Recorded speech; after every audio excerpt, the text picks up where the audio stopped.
Of the many infectious diseases that exist across the globe, one that afflicts 40% of the world's population is malaria.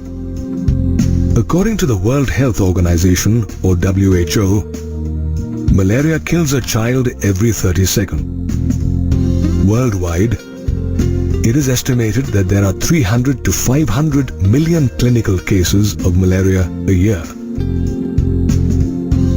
Did you know that malaria is caused by a tiny parasitic protozoan called Plasmodium? P. vivax, P. malaria, and P. falciparum are different species of parasitic protozoa that are responsible for different types of malaria. Of these, P. falciparum causes the most serious and fatal type of malaria. Plasmodium enters the human body in its infectious form, known as sporozoites, through the bite of the female Anopheles mosquito. Sporozoites travel through the blood to reach the liver, where they initially multiply via asexual reproduction to form merozoites inside the liver cell. The liver cells burst and the merozoites are released into the blood. Then, they attack the red blood cells, or RBCs, by multiplying again via asexual reproduction and leading to the rupture of RBCs. The rupture of RBCs releases a toxic substance called hemozoin, which causes chills and high fevers every 3 to 4 days. As the released parasites go on to infect new RBCs, some merozoites develop into sexually differentiated forms such as male and female gametocytes. So, when the female Anopheles mosquito bites an infected person, these male and female gametocytes enter the mosquito's body.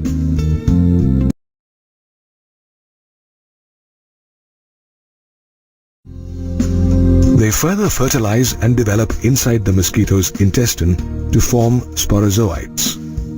These sporozoites migrate from the intestine to the salivary glands of the mosquitoes, where they are then stored. Later, when these mosquitoes bite healthy individuals, the sporozoites are introduced into the human body, repeating the same chain of events. You may notice that the malarial parasite Plasmodium requires two hosts, human beings and mosquitoes, to complete its life cycle. The life cycle includes two phases, the asexual one in human beings and the sexual phase in the female Anopheles mosquito. Also, it is Plasmodium that is the cause of the malaria, while the female Anopheles mosquito merely acts as a vector or a transmitting agent.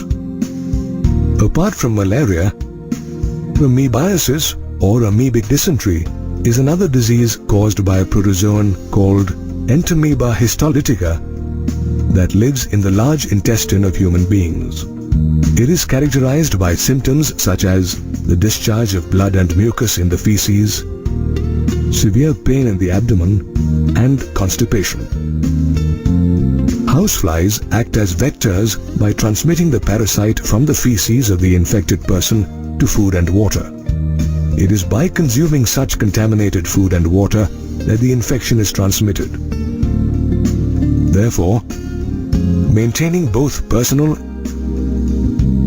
and public hygiene is crucial for the prevention and control of several infectious diseases such as the common cold, typhoid, polio, and diphtheria. It is easy to take care of personal hygiene by keeping our body clean and consuming clean food and water.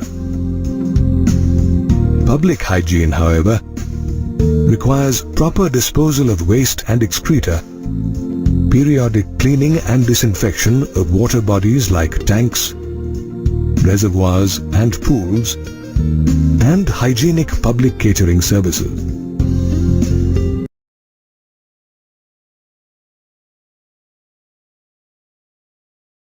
Keeping water and food clean is important because most infectious diseases like typhoid, amoebiasis, and ascariasis are spread by vectors that are transmitted through contaminated food and water.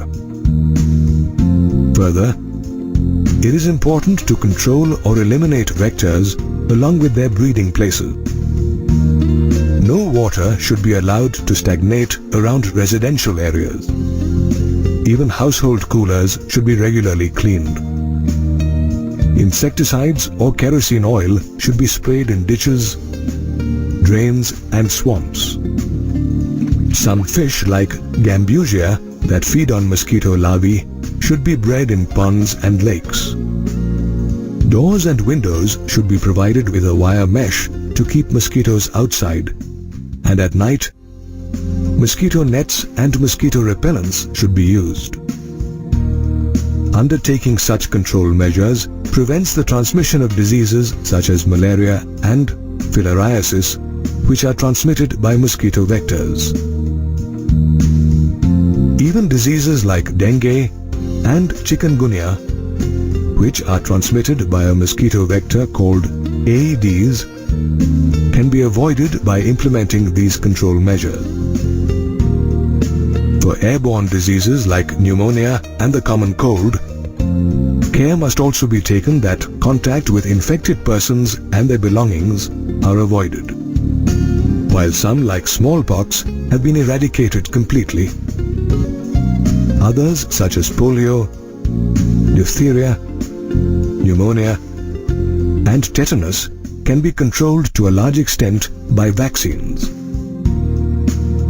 With new emerging developments in biotechnology, several antibiotics and drugs have been discovered that are effectively used in the treatment of infectious diseases. Therefore, though malaria and amoebiasis are caused by protozoans, they are transmitted by vector mosquitoes. However, with careful control measures, vaccination and drugs, these diseases can be dealt with.